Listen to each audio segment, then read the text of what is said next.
قرآن پاک قلب سید الانبیاء علیہ الصلوۃ والتسلیم کا نور ہے، یاد رکھنا چاہیے۔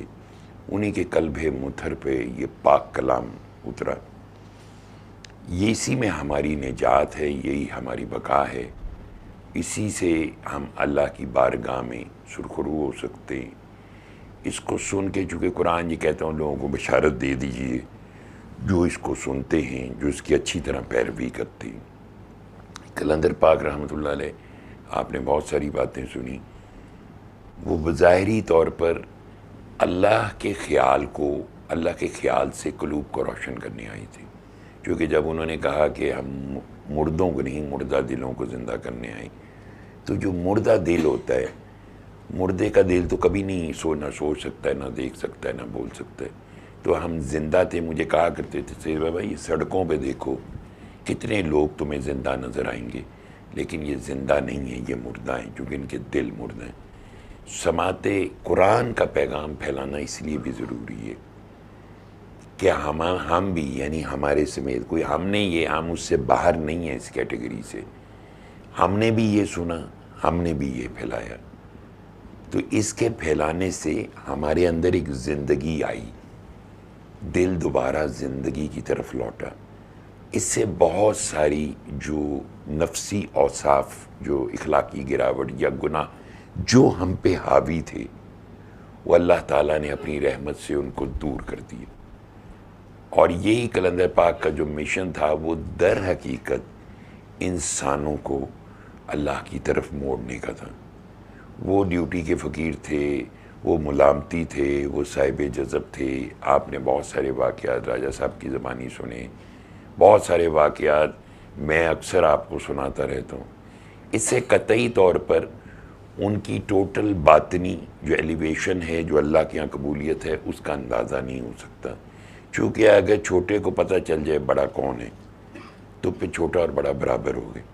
ہمیشہ بڑے کو بڑا اوپر ہوتا ہے، چھوٹا نیچے ہوتا ہے، اوپر والے کو پتہ ہوتا ہے نیچے والا کون ہے، نیچے والے کو کبھی اوپر والے کا نہیں پتہ چلتا۔ لیکن اللہ کا یہ ایک رحمت رہی ہے کہ ہر چیز کو اسباب کے جہاں اسباب سے چلاتا ہے، یعنی رہبری بھی کے لیے بھی ایک انسان ہی آتا ہے اور رہبر بنتا ہے آپ کے لیے۔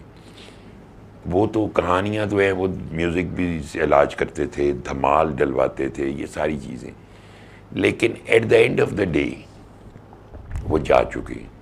It's been 20 years. ہم تو اپنے بڑوں کو جو ہم میں سے اتنے عزیز ہو، ہم اس کو نہ یاد کریں اتنا، اس لیے کہ وہ ہمارے دلوں میں زندہ ہیں۔ انہوں نے، وہ ہم کہتے ہیں نا ہم انہیں یاد کرتے ہیں یا ہم نے انہیں پکڑ کے رکھا ہوا ہے، ایکچولی اللہ کی رحمت نے ہمیں پکڑا ہوا ہے، اور وہ اللہ کی کرم کی ایک ترجمان ہے کہ انہوں نے وہ، چونکہ جو اللہ کی راہ میں مارے جائیں انہیں مردہ مت کہو۔ جب ایک شہید جو مادر وطن کے لیے جہاد کرتا ہے وہ شہید ہوتا ہے، تو آپ نے وہ قرآن کی آیت سنی ہوئی ہے، وہ کہ انعم اللہ من النبیین والصدیقین والشہداء والصالحین، یعنی جو اولیاء اللہ کا مقام ہے وہ بہت بلند ہے، انبیاء کے بعد ہے، تو وہ زندہ ہیں، تو زندہ نے سانوں پھڑے ہے۔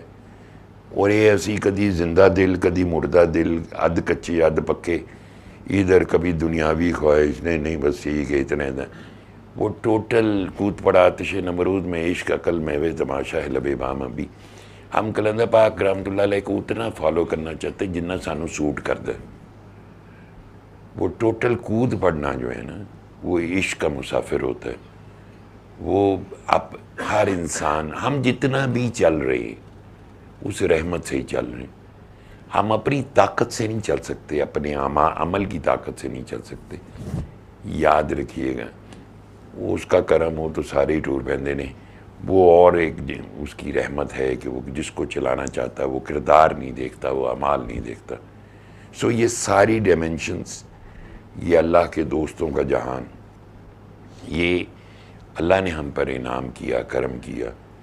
ایک کو بھیجا، ہم اسی کے ارد گرد گھومے چلے جا رہے ہیں، طواف اسی کے ارد گرد کرے جا رہے ہیں۔ اچھا جی، وہ ہم کہتے پردہ کریں گے، وہ پردہ کر کے بھی کہیں نہیں پردہ کیا۔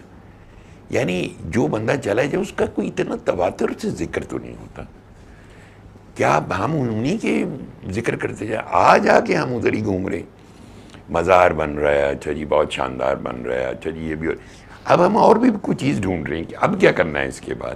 اچھا جی یہ رحمان ریسرچ سینٹر بن جائے گا، یہ ہو جائے گا، وہ ہو جائے گا، اس کے بعد بھی کچھ کرنا ہے. ہم نے کچھ بھی نہیں کیا. وٹ ایور ہی ڈیڈ از بہت زیادہ ہے. اس کے مقابلے میں ہم نے پیغام پھیلانا یا ان کے مزار کی تعمیر، اٹ از نتھنگ. یہ ایک وہ بھی نہیں ہے، کسی سمندر میں ایک قطرے کے برابر نہیں ہے. وہ تو وہ کہتے ہیں رحمت کا سمندر ہے قلندر پاک رحمۃ اللہ علیہ. ہماری سوچ بدل گئی، ہمارے نسلیں ہم بدل گئیں، لوگوں کو سکون آ گیا، ہمارے گھروں میں ٹھہراؤ آ گیا.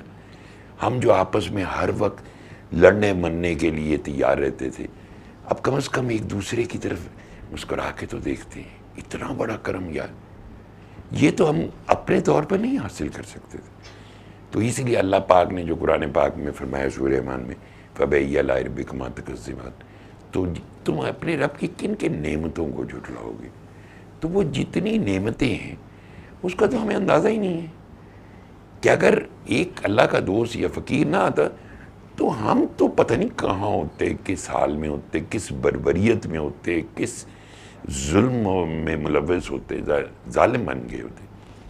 لیکن اتنا کرم ہوا ہے کہ اب ہم ہر وقت سوچتے ہیں اچھا یار کس کو پیغام دینا، یا وہ بیمار ہے، اچھا سارا دن میسیج آتے ہیں، سارا دن فون آتے ہیں، سب کو دعا بھی کراؤ، یہ بھی کراؤ، وہ بھی کراؤ. کرنے والی ذات اللہ کی. قلندر پاک فرمایا کرتے تھے جو کرتا ہے اللہ کرتا ہے. وہ ہمارے کام میں مداخلت نہیں کرتا، ہم اس کے کام میں مداخلت نہیں کر سکتے قطعی طور پہ. ہم ذرہ ہیں، کل سے کوئی میچ نہیں. اس پوری زمین کرۂ ارض کی ویلیو اس کائنات میں ایک ذرے کے برابر ہے. اس ذرے کے اندر ہم سب ہیں. وہ مالک کل خالق کائنات. تو قلندر پاک رحمۃ اللہ علیہ کے آنے سے اللہ کے خیال کی عظمت ہمارے اندر بلند ہوئی. اور جو میں کہتا ہوں اچھا اللہ تو بھی کوئی آگے گئے، تو وہ that means some thing, that is your faith. کیا ہاؤ کم کہ وہ کتنی بڑی رحمت ہوئی کہ اللہ کا خیال کس قدر مضبوط اور پھیل گیا اندر اس ایک فقیر کے صدقے. اللہ کا لاکھ لاکھ شکر ہے.